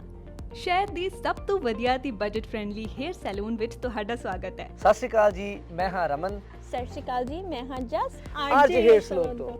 ਸਾਡੇ ਟੈਲੈਂਟਡ ਸਟਾਈਲਿਸਟ ਤੁਹਾਨੂੰ ਆਪਣੀ ਪਸੰਦ ਅਨੁਸਾਰ ਹੇਅਰ ਕੱਟ, ਕਲਰ ਅਤੇ ਸਟਾਈਲ ਦਿੰਦੇ ਨੇ ਜੋ ਤੁਹਾਡੀ ਲੁੱਕ ਨੂੰ ਸੂਟ ਕਰਦਾ ਹੈ। ਇਸ ਲਈ ਸਿਰਫ ਉੱਚ ਗੁਣਵੱਤਾ ਵਾਲੇ ਪ੍ਰੋਡਕਟਸ ਦਾ ਇਸਤੇਮਾਲ ਕੀਤਾ ਜਾਂਦਾ ਹੈ ਤਾਂ ਜੋ ਤੁਹਾਡਾ ਸਟਾਈਲ ਤੇ ਖੂਬਸੂਰਤੀ ਰਹੇ ਹਮੇਸ਼ਾ ਬਰਕਰਾਰ।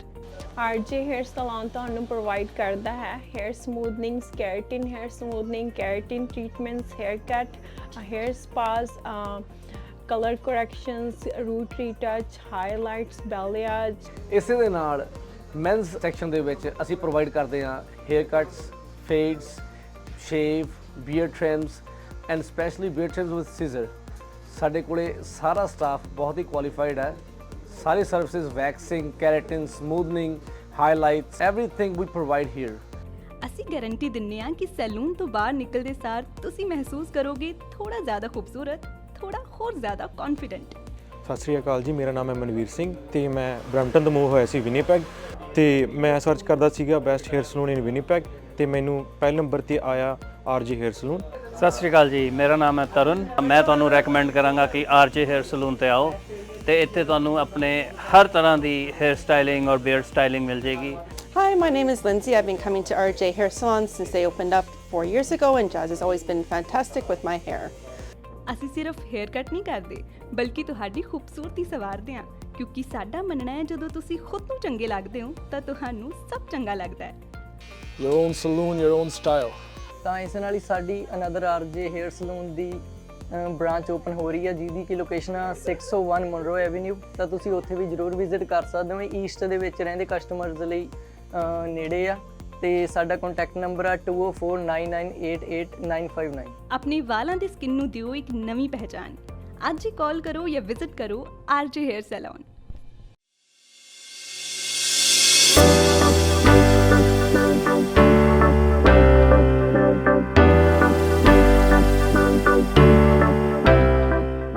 ਕੀ ਤੁਸੀਂ ਆਪਣੇ ਕਾਰੋਬਾਰ ਵਿੱਚ ਟਰਾਂਸਪੋਰਟੇਸ਼ਨ ਲਈ ਇੱਕ ਭਰੋਸੇਯੋਗ ਸਾਥੀ ਦੀ ਭਾਲ ਕਰ ਰਹੇ ਹੋ ਤਾਂ ਤੁਹਾਨੂੰ ਲੋੜ ਹੈ ਮਹਿਤੋਜ ਗਰੁੱਪ ਲਿਮਟਿਡ ਦੀ, ਜੋ ਕਿ ਹਨ ਭਰੋਸੇਮੰਦ, ਕੁਸ਼ਲ ਤੇ ਕਿਫਾਇਤੀ। ਸਾਡੇ ਮਾਹਿਰਾਂ ਦੀ ਟੀਮ ਯਕੀਨੀ ਬਣਾਉਂਦੀ ਹੈ ਕਿ ਤੁਹਾਡੇ ਸਾਮਾਨ ਨੂੰ ਸਮੇਂ ਸਿਰ ਆਪਣੀ ਮੰਜ਼ਿਲ ਤੇ ਪਹੁੰਚਾਇਆ ਜਾ ਸਕੇ।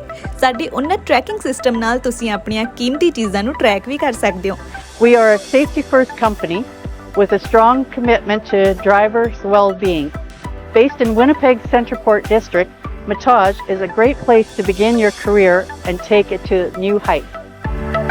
So my name's Rick. I've been working here for several years now. Mostly what we do inside the shop is we do lots of safeties, lots of repairs, brake jobs, and lots of warranty work on the Freightliners. We do lots of servicing inside the shop, trucks, trailers, lots of lighting problems and stuff like that. It's a good company to work for. Warehousing ਤੇ distribution ਤੋਂ ਲੈ ਕੇ delivery ਤੱਕ ਸਾਡੇ ਕੋਲ ਤੁਹਾਡੀਆਂ ਸਾਰੀਆਂ ਆਵਾਜਾਈ ਲੋੜਾਂ ਨੂੰ ਸੰਭਾਲਣ ਲਈ ਤਜਰਬਾ ਤੇ ਬੁਨਿਆਦੀ ਢਾਂਚਾ ਹੈ। ਲੌਜਿਸਟਿਕਸ ਨੂੰ ਆਪਣੇ ਕਾਰੋਬਾਰ ਨੂੰ ਰੋਕਣ ਨਾ ਦਿਓ। ਸਾਨੂੰ ਭਾਰੀ ਲਿਫਟਿੰਗ ਨੂੰ ਸੰਭਾਲਣ ਦਿਓ ਤਾਂ ਜੋ ਤੁਸੀਂ ਧਿਆਨ ਕੇਂਦਰਿਤ ਕਰ ਸਕੋ ਆਪਣੇ ਕਾਰੋਬਾਰ ਤੇ।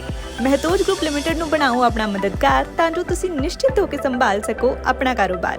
ਸਕਰੀਨ ਤੇ ਦਿੱਤੇ ਨੰਬਰਾਂ ਉੱਤੇ ਅੱਜ ਹੀ ਸੰਪਰਕ ਕਰੋ।